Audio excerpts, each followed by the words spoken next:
പ്രിയ പ്രേക്ഷകർക്ക് സീരിയൽ ന്യൂസിലേക്ക് സ്വാഗതം. കൂടുതൽ സീരിയൽ ന്യൂസുകൾ അതിവേഗം ലഭിക്കുന്നതിന് ഈ ചാനൽ സബ്സ്ക്രൈബ് ചെയ്യുക. ബെൽ ഐക്കൺ മറക്കാതെ ക്ലിക്ക് ചെയ്യുക. വീഡിയോ ഇഷ്ടമായി എങ്കിൽ ലൈക്ക് ചെയ്യാൻ മറക്കരുത്. ദേവബാല ഇനി എങ്ങനെയാണ് രക്ഷപ്പെടുക എന്ന് ആലോചിച്ചുകൊണ്ട് മുന്നിലേക്ക് പോവുകയാണ്. മാത്രവുമല്ല, എത്രയും പെട്ടെന്ന് എന്തെങ്കിലും ചെയ്തില്ല എങ്കിൽ ഇവിടെ നിന്ന് രക്ഷപ്പെടാൻ സാധിക്കുകയില്ല എന്ന് ദേവബാല തിരിച്ചറിയുകയും ചെയ്യുന്നു. ഇതേ സമയം ദേവബാലയെ അന്വേഷിച്ചുകൊണ്ടുള്ള നീക്കങ്ങളുമായി മുന്നിലേക്ക് പോവുകയാണ് സോഹനും അതുപോലെ തന്നെ അഭിഷേകും. കാര്യങ്ങൾ വിചാരിച്ചതുപോലെ നടന്നില്ല എങ്കിൽ അഭിഷേക് കുടുങ്ങും എന്നുള്ള കാര്യം ഉറപ്പിക്കുന്ന അവർ സത്യാവസ്ഥ തെളിയിക്കേണ്ടത് അഭിഷേകിന്റെ കൂടി ഉത്തരവാദിത്തമാണ് എന്ന് പറയുകയും അത് മനസ്സിലാക്കുകയും ചെയ്യുന്നു. ഇതേ തുടർന്ന് ദേവബാല അന്ന് ഓഫീസിൽ നിന്ന് ഇറങ്ങിയതിനെ തുടർന്ന് എന്താണ് യഥാർത്ഥത്തിൽ സംഭവിച്ചത് എന്ന് കണ്ടെത്താനുള്ള നീക്കങ്ങൾ ആരംഭിക്കുന്ന അവർക്ക് അപ്രതീക്ഷിതമായിട്ടാണ് ജയരാമനെ കുറിച്ചുള്ള വിവരങ്ങൾ മനസ്സിലാക്കാൻ ഇടയാകുന്നത്. ഇതോടെ ഞെട്ടിപ്പോകുന്ന സോഹൻ ജയരാമൻ നിന്റെ അച്ഛനല്ലേ എന്ന് ചോദിക്കുകയും ചെയ്യുന്നു. അയാൾ എന്തിനാണ് ദേവബാലയുടെ കൂടെ പോയത് എന്നുള്ള ചോദ്യം ബാക്കിയായതിനെ തുടർന്ന് ഇതിന് പിന്നിൽ എന്തോ കള്ളക്കളിയുണ്ട് എന്ന് അറിയിച്ചിരിക്കുകയാണ് അഭിഷേക്. അയാളെ ഒരിക്കലും വിശ്വസിക്കാൻ സാധിക്കുകയില്ല. അയാൾ ഒരു ചതിയനാണ് എന്നുള്ള കാര്യം സത്യം തന്നെയാണ് എന്നും അതുകൊണ്ട് തന്നെ നമ്മൾ വളരെയധികം സൂക്ഷിക്കേണ്ടതായിട്ടുണ്ട് എന്ന് പറയുകയും ചെയ്യുന്നു.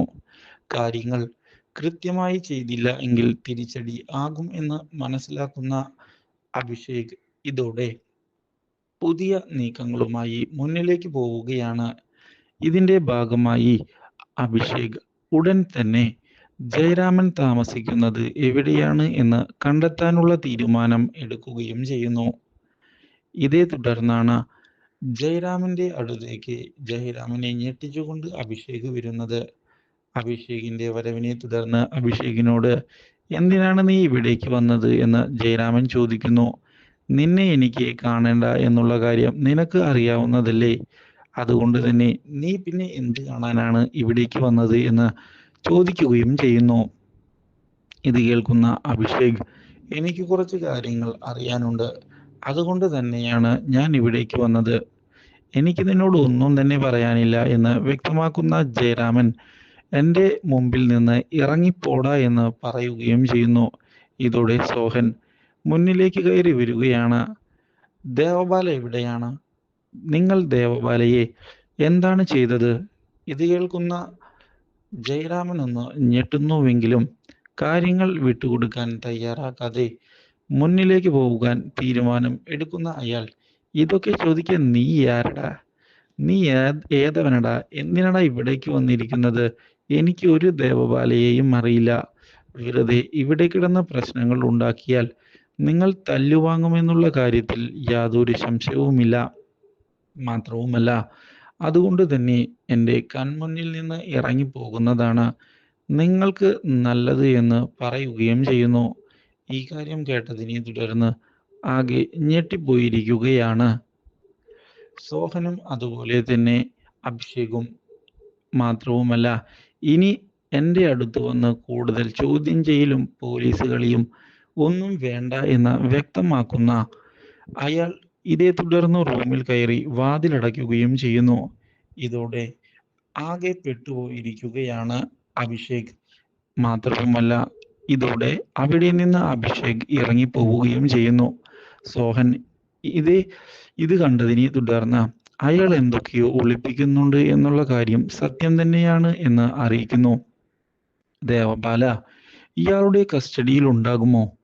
എനിക്കും ഇപ്പോൾ ഡൗട്ട് തോന്നുന്നുണ്ട് എന്ന് അഭിഷേകും പറയുമ്പോഴാണ് ജയരാമന്റെ സഹായി അതിലൂടെ പോകുന്നത്. ഈ കാര്യം കാണുന്ന അവർ തൽക്കാലത്തേക്ക് അയാളെ ചാക്കിടുകയാണ് എങ്കിൽ കാര്യങ്ങൾ നടക്കും. എന്തൊക്കെയാണ് അവിടെ നടക്കുന്നത് എന്നുള്ള കാര്യം നമുക്ക് മനസ്സിലാക്കാൻ സാധിക്കും. അതുകൊണ്ട് തന്നെ ബുദ്ധിപൂർവം കാര്യങ്ങൾ മുന്നോട്ട് നീക്കുകയാണ് വേണ്ടത് എന്ന് തീരുമാനിക്കുന്ന അവർ ഇതോടെ അയാളുടെ കൂടെ കൂടുകയും അയാൾക്ക് മദ്യം വാങ്ങി നൽകാൻ തയ്യാറാവുകയും ചെയ്യുന്നു. ആദ്യമൊക്കെ അയാൾ കമ്പനി അടിക്കാൻ വിസമ്മതിച്ചുകൊണ്ട് എനിക്ക് തിരക്കുണ്ട് എന്ന് പറയുന്നു. പക്ഷേ ഇതേ തുടർന്നാണ് സോഹൻ മദ്യം മുന്നോട്ട് വയ്ക്കുന്നത്. ആ ചതിയിൽ വീണുപോകുന്ന അയാൾ എന്തായാലും നിങ്ങളെ കണ്ടുമുട്ടിയത് നന്നായി. ഇന്ന് നമുക്ക് ഇവിടെ കൂടാമെന്ന് പറഞ്ഞ് എല്ലാവരും ഇരുന്ന് മദ്യപിക്കുകയാണ്. ഇതേ സമയം തന്ത്രപൂർവം കാര്യങ്ങൾ ചോർത്തുന്നതിന് വേണ്ടി മുന്നിലേക്ക് വരുന്ന സോഹൻ ജയരാമനെ അറിയാമോ എന്ന് ചോദിക്കുന്നു. ആ, എനിക്ക് അയാളെ അറിയാം. വെറും തെണ്ടിയ. എൻ്റെ റൂമിൽ വന്ന് എൻ്റെ കൂടെ കൂടിയത് അയാൾ. ഇപ്പോൾ എന്നെ ആ റൂമിൽ നിന്ന് ചവിട്ടി പുറത്താക്കാനാണ് ശ്രമിക്കുന്നത്. ആ, കുറെ പൈസ വരാൻ പോകുന്നതിൻ്റെ അഹങ്കാരമാണ്. ഇത് കേൾക്കുന്ന സോഹൻ, പൈസയോ? എങ്ങനെ? ഓ, നിങ്ങൾക്കറിയില്ല അല്ലേ? അയാളുടെ ഒരു മകനുണ്ട്, അഭിഷേക്. അവൻ ഏതോ ഒരു കോടീശ്വരിയെ വിവാഹം കഴിക്കാൻ പോവുകയാ. ആ വിവാഹം നടക്കുകയാണ് എങ്കിൽ ഇയാളുടെ കയ്യിൽ കുറച്ച് പുത്തൻ വരും. അതുകൊണ്ട് തന്നെയാണ് അയാൾ ഇങ്ങനെയൊക്കെ ചെയ്തുകൊണ്ടിരിക്കുന്നത്. അതിൻ്റെ അഹങ്കാരം അയാൾക്ക്. ഓ, അങ്ങനെയാണോ? പക്ഷെ അതിനിടയിൽ മറ്റൊരു ട്വിസ്റ്റ് ഉണ്ട് എന്ന് പറഞ്ഞതിനെ തുടർന്ന് എന്താണ് ആ ട്വിസ്റ്റ്? സോഹൻ ചോദിക്കുന്നു. ഇതോടെ സോഹനോട്, ഇയാളുടെ മകനും ഇയാളെ പോലെയാ. വേറൊരു പെൺകുട്ടിയെ ആദ്യമേ വിവാഹം കഴിച്ചു. ഇപ്പോൾ ഈ കോടീശ്വരിയെ കണ്ടപ്പോൾ അവളെ ഉപേക്ഷിക്കാനുള്ള നീക്കമാണ്. എന്നാൽ ഇയാളുണ്ടോ വിടുന്നത്? ആ പെൺകുട്ടിയെ തട്ടിക്കൊണ്ടു വന്നിരിക്കുകയാണ്. അങ്ങനെയെങ്കിലും അയാളുടെ മകന്റെ വിവാഹം ആ കോടീശ്വരിയുമായി നടക്കട്ടെ എന്ന് കരുതിയാണ് അയാൾ ഇതൊക്കെ ചെയ്തത് എന്ന് പറഞ്ഞതിനെ തുടർന്ന് ഞെട്ടിപ്പോയിരിക്കുകയാണ് അഭിഷേകും സോഹനും. ഇതോടെ എവിടെയാണ് ആ പെൺകുട്ടിയെ ഒളിപ്പിച്ചത് എന്ന് ചോദിക്കുന്നു. ഞാൻ കാണിച്ചു തരാമെന്ന് വ്യക്തമാക്കുന്ന അയാൾ ഇതേ തുടർന്ന് മുന്നോട്ട് പോകാനൊരുങ്ങുമ്പോൾ മദ്യപിച്ചതിനെ തുടർന്ന് തളർന്ന് താഴെ വീഴുകയാണ്. Do like, share and subscribe.